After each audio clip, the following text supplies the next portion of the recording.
I guess honestly, like my finger on the pulse or my read of culture, a lot of it is from Twitter. Not necessarily just because I think the people I follow are like totally the most relevant, but it's like when you see something that has 500,000 likes or retweets, Yeah. and you see multiple things that have 500,000 likes or retweets that are kind of like saying a similar thing, again, that goes to like, okay, this not only does this say a lot about the people who've liked and engaged with this tweet, but also think about all the people who don't even have a Twitter account, who aren't active on Twitter, but this is sort of representative of probably a lot more people as well. And so, yeah, that's kind of my view of things is like you don't always need a big statistical survey. And oftentimes those things will come out way later. Yeah, Like, oh, this exactly. is like, And you can make the case that because the majority of people on Twitter and the social media platforms are younger, from a long-term perspective, those trends might not be immediate now, but it's a good predictor 5 to 10 years from now. The way I think of it is it's not just a this is a what would you say, a snapshot of culture. It's a feedback loop. So once that mm, has 500,000 likes, everyone sees that it has 500,000 likes. And now in their minds, oh, this is a cultural norm now.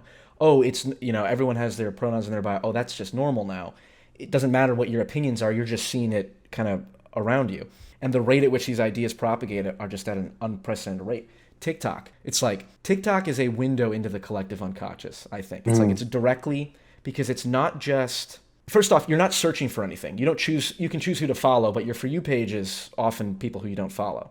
So it is feeding you a random subset of the culture, a random sample of the culture, right? And then it knows how much time, even if you don't like anything, it knows how much time you're spending on each video.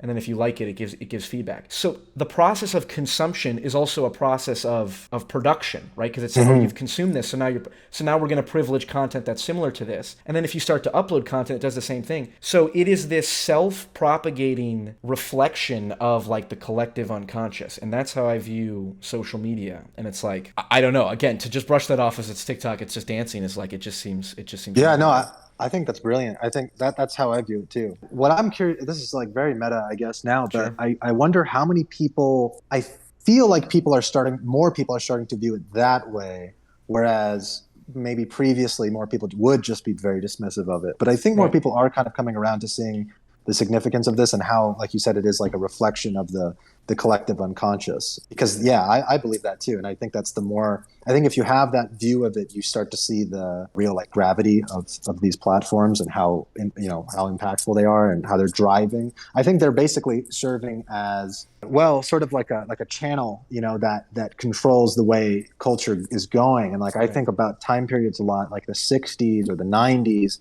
there was not this mechanism to steer culture in a certain direction, and it's being steered now not just by the platforms and the formats of the platforms, which inherently steer things in a certain direction, but also the moderation, the censorship, the removal of content, the Sure. terms of service, Yeah. these kinds of things, the kind of ideas that are allowed and the ones that are not allowed. So it's like overt and it's also subtle in the way that, Right. You have even if conscious and unconscious factors mm, that control it. Yeah. yeah, yeah, it's concerning because I feel like those waves of counterculture, like the '60s, like the '90s, I would argue, were a good way to give us breathing room from. It was a pushback against central authority or like dogmatism in general. It's not even always about the government either. It's religion throughout history. I think there's been periods of time where religion has been like the dominant culture, right? But then there's been Yeah. pushbacks against religion. But now I think that we run the risk of heading into a time when a true counterculture, a true like